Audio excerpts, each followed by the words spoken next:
Hello, welcome to Unboxed God, where we detox from religion and discover the God who refuses to fit inside the boxes we were given. I'm Tolu Sarah Johnson, and here we explore who God really is beyond fear, beyond formulas, and beyond everything we were taught to perform. If you're hungry for a real relationship with Him, you are in the right place. Let's dive in.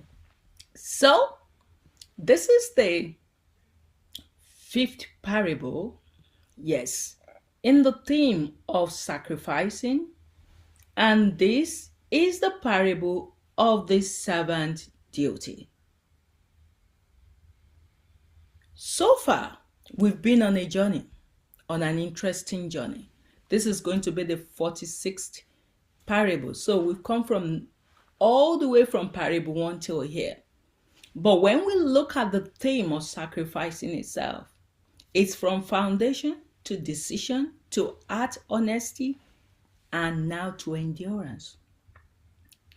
So far in the sacrificing journey, Jesus has been building something in order, step by step, like he always does. First came the house builder. Your discipleship must have structure. Your inner life must have foundation. Then came the king's war plans. Count the cost. Don't enter my road casually. Don't pretend the narrow way is a hobby.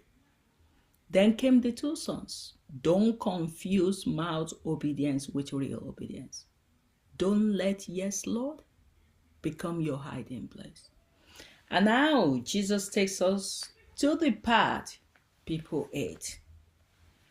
Not the beginning, not the exciting decision, not the dramatic repentance, but the long middle, the unseen years, the faithfulness nobody claps for, the obedience that does not trend, the sacrifice that does not pay you back immediately. This is the parable of the servant duty. Yes, and this parable is all about faithfulness without applause, reward, or recognition. So let's read the Bible. Luke 17, verse 7 to 10. Suppose one of you as a servant plowing or looking after the sheep. Will he say to the servant when he comes in from the field, "Come along now and sit down to eat"? Won't he rather say, "Prepare my supper, get yourself ready, and wait on me while I eat and drink? After that, you may eat and drink"? Will he thank the servants? Will he thank the servant because he did what he was told to do? Or he did what he's paid to do? So you also, when you have done everything you were told to do, should you say, "We are unworthy servants. We have only done our duty"? That's profound. I'm trying to untangle the message that there's so many nuances to what Jesus is saying there. And I hope you can see you can feel the nuances. Jesus is saying, yes, you've done well. But haven't you done well for what you've been paid for? You've done the job. Do you expect me to be thanking you? Because Jesus is bringing his disciples to the most difficult place of all. Not sacrifice that is heroic. Not obedience that is noticed, but obedience that continues when nothing is given back. This is where many followers quietly live, because long obedience feels invisible. Yes. And a lot of people want to be visible. Because this parable of the parable of the servant duty, it offenses our pride quietly. Yes. Jesus paints a picture so ordinary it feels almost insulting. A servant has been out working all day, plowing, tending sheep, doing the hard, dusty, exhausting part of life. He comes in tired, sweaty, spent. And Jesus asks, when the servant returns, does the master say, come quickly, sit down, rest, eat first? No. The master says, prepare my supper, serve me, then afterward you can eat. And then Jesus drives the knife gently but deeply. Does the master thank the servant for doing what was commanded? I think not. Then comes the line that humbles every platform. So likewise you.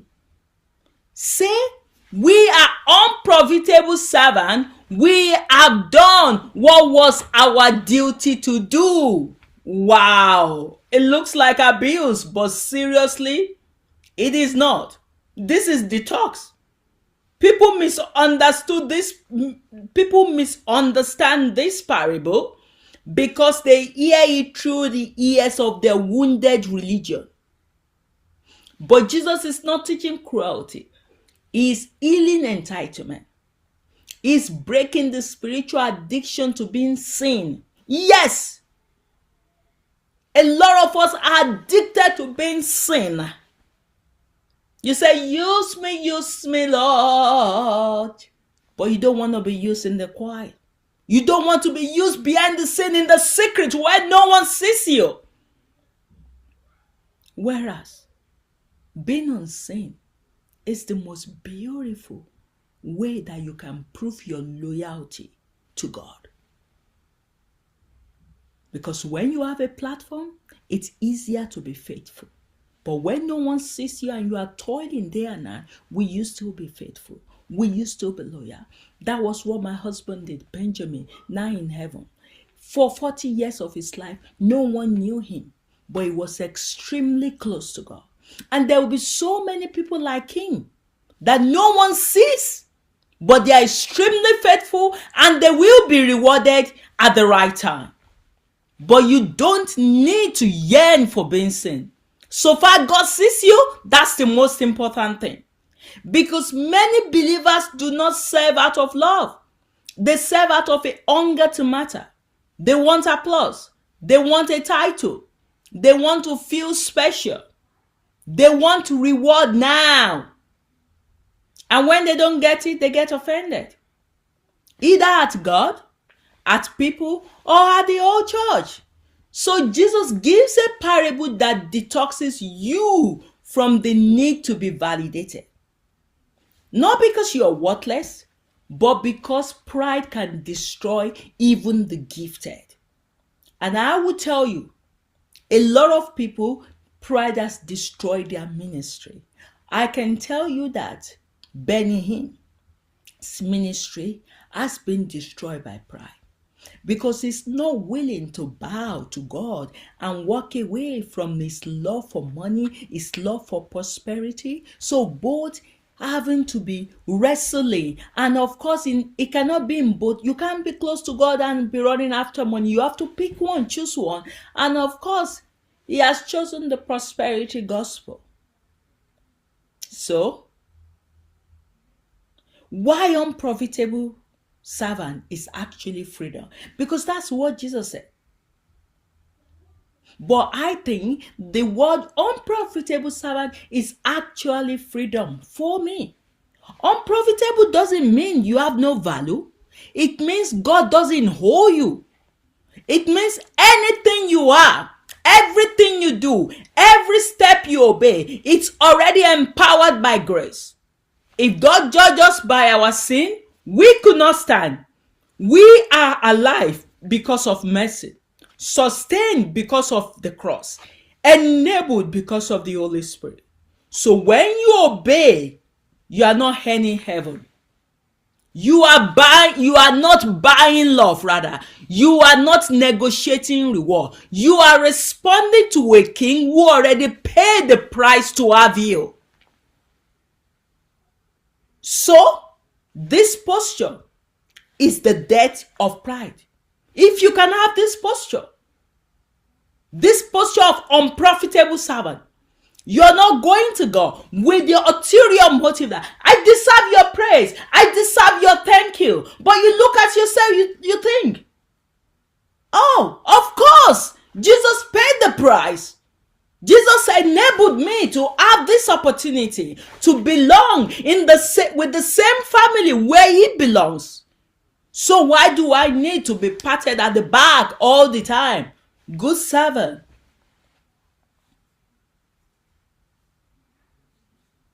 I am unworthy, Lord, yet you still chose me. That should be your approach. But I am unworthy does not mean that you cannot accept your worth, that you cannot accept who your identity is, who God has called you to be. But at the same time, there needs to be balancing of humility. So how do you balance that? That takes wisdom. Knowing who you are in God, but at the same time being humble. My husband, Benjamin, knows how to balance that very well. He's extremely humble, but at the same time, he knows who he is. I am still balancing that. For me, humility is not recognizing who I am. But my husband has told me, Setolu, that's false humility. So I'm still learning how to be able to balance this, because every time I'm always thinking, I am unworthy, Lord, yet you still chose me. When you come from that perspective, when you come from that stand, you will not think that you deserve something. And because you don't have that position, or because you don't have that role, you have a resentment towards God. And the most dangerous enemy in sacrifice is pride. Pride is not just arrogant. Pride can hide inside spiritual knowledge, moral victory over sin, holiness standard. Yes, oh, I'm the most righteous. Gifting and influence. I'm not like them. Comparison. That's why God does not allow some people to be able to have this self-gift victory, because once they have it, they are going to humiliate other people. They are going to be so obnoxious to them because they will think they are better than them. Currently, Prince Andrew, one of Queen Elizabeth's son, has been stripped of a lot of things because it was caught, or because because a lady came out that she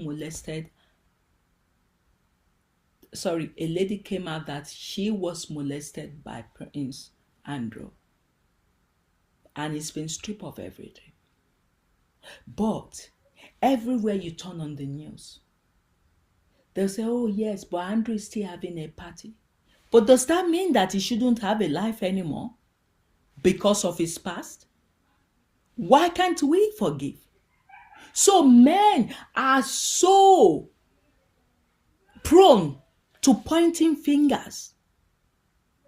And that is why pride can still hide inside that sacrifice that you think you're doing. Because you're doing it, but you want to continue to receive, oh, thank you from God all the time. Because you think you deserve his thanks. You are doing him a favor. No, you are not doing him a favor. Knowledge pops up. Victory can pop up. Even righteousness without intimacy can pop up. And that is why Satan fell. He wanted to be exalted, adored, central. Why? You want to be central while your creator is there? And many believers don't realize they are building the same throne quietly inside their service. No wonder Michael Jackson says self has become their God. And this is why Jesus insists on the servant posture, because sacrifice without humility becomes performance. And that is what a lot of us are. We operate in this performative way, a pretense humility. You will see them in the church. They will see pastors.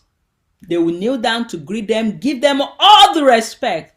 They see their husband. They look at them with disdain. And you wonder, is it not the same person that just knelt down before the pastor? Ow! All pretense, all for show. False humility. That is what a lot of people, that is where a lot of people belong.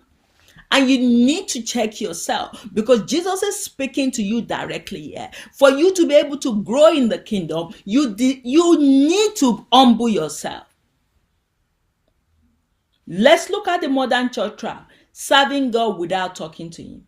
One of the sharpest exposures in this parable is this: many claim to love Jesus, you never speak with him like a friend.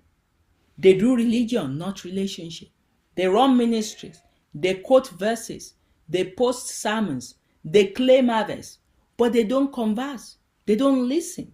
They don't ask. They don't stay. So they assume they are doing well. And that's why the church can become loud, busy, and spiritually blind, led by the blinders.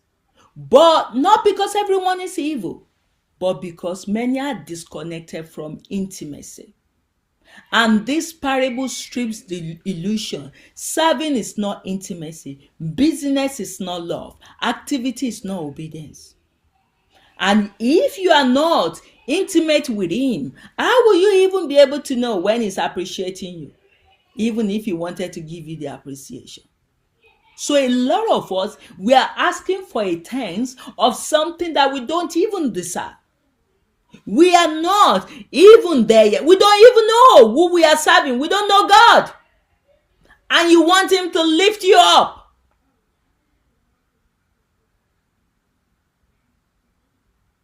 And when you look at it, a lot of people keep praying to God, use me, use me, use me. But God knows that they are not a vessel he can use. Because when he starts using them, they want to be hearing well done every time. They want to be hearing him say, sit and rest. They want to be hearing, oh, this is the reward that you deserve.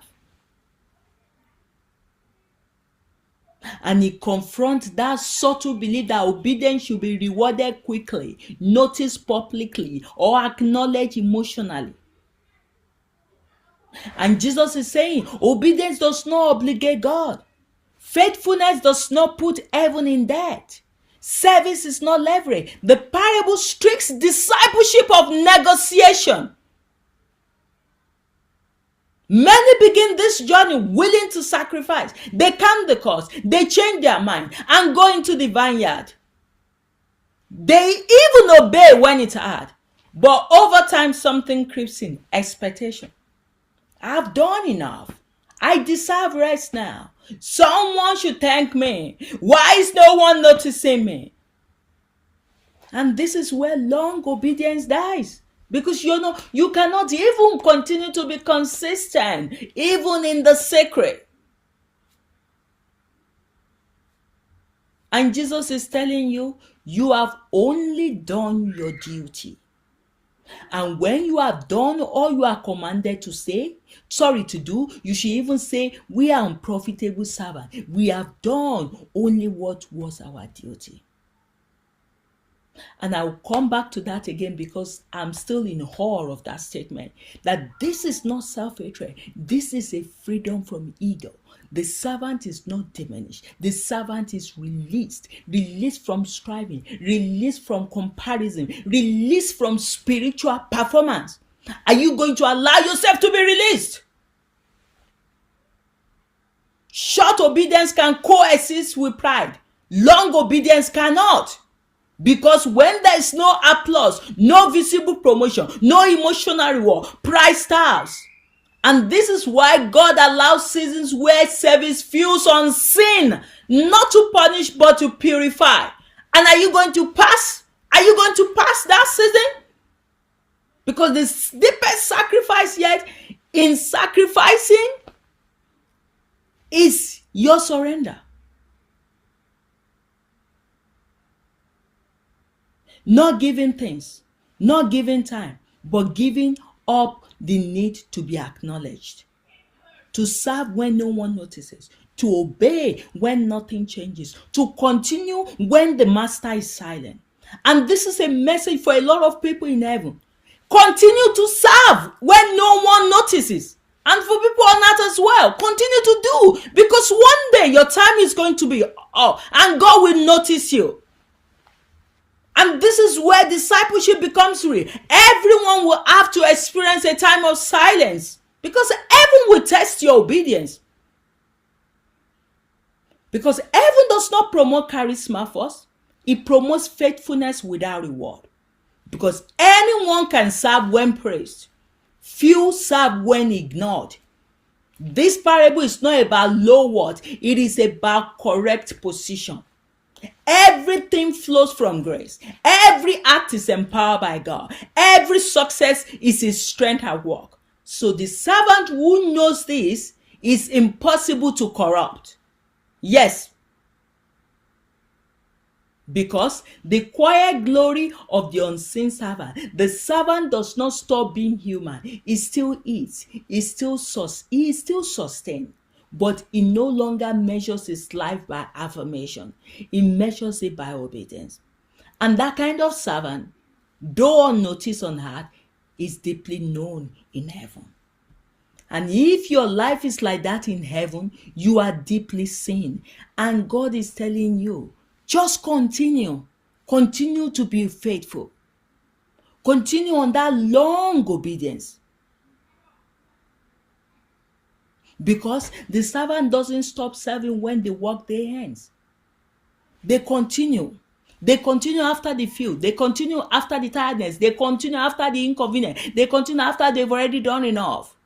And that is the long obedience God is looking for. This is what sacrificing actually looks like. Obedience after the emotions fade away. Faithfulness after the excitement has died. Servicing when you don't feel spiritual. Continue when nobody notices. Because the kingdom is not built by moments. It is built by years. So, practical ways to live this parable. If you want to become real, not just words, this parable invites you into low, hidden places on purpose. Serve where nobody sees you. Choose the road that doesn't impress people. Do the work that doesn't get you a microphone. For 20 years, Jesus says, just serve Ben. Serve Ben. That's my husband. Don't do anything in church. I don't want you to be in the worker. I want you just to serve your husband. Now, my husband went to heaven. Then I got catapulted into this. But I've been 20 years behind the scene being faithful, where nobody sees me. Serve meals to the hungry. Be the kitchen hand, not the speaker. Give time when you could be resting. Do it quietly, faithfully, repeatedly.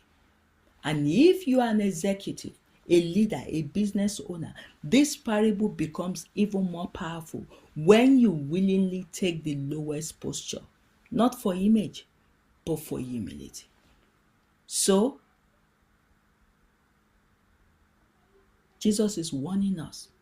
Seeking recognition is spiritually dangerous because pride has a smell in the spirit, like decay. And the person carrying it often cannot smell it on themselves. Social media can make this worse. Likes, shares, comments, praise, visibility, all of it can become fuel for self-exaltation. Even people with low self-esteem can become proud through gifting. So, the answer is not stop serving. The answer is serve like a servant. Let people praise God for what they see in you, not worship you for what you do. They are two different things. And people in heaven, this parable is 100% applicable. It's 100% applicable. You are called into assignment. You are called into growth. You are called into higher purposes. But you have to be willing to serve without not being seen.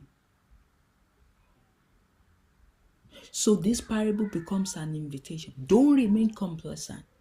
Press into higher purpose. Ask what more love looks like in eternity. Seek the next step in your calling. So, if you feel insignificant, this parable is not meant to crush you. It's meant to stabilize you. Jesus is saying you don't need a stage to be powerful. You don't need recognition to be significant. You need alignment with your purpose. When you discover what you were designed for, you activate, you gain motivation, fulfillment, and holy contentment. And I can tell you, I am 100% content. This video, I don't care if it's only watched by one person. I am content. I've done what God has sent me to do. And the deepest reward is not applause. It is hearing His joy in your spirit. It is sensing His pleasure. It is knowing that you served from love. That enough is satisfactory to me. So, the place this parable owes in the sacrificing act. So now the sacrificing journey is getting sharper. The house builder built foundation. The king's war plans first decision. The two sons exposed heart honesty. And the servant duty demands endurance without applause. Because this is what real discipleship becomes. Not a moment, a life. It becomes your life. That's what Mary Magdalene, I am like this all my life. There's no way of coming in and out of obedience. It becomes you, not a confession, a pattern, not a promise, a posture. That is what your life needs to become. To carry Him proudly everywhere you go. To be a reflection of Him. This is the narrow path few walk. This is the obedience Jesus trusts. This is the servant heaven promote. And from here, only then does understanding truly begin. Because revelation is entrusted. Not to the gifted, not to the loud, not to the impressive, but to the servant who stays. And I hope you are going to stay. God bless. See you in the next parable.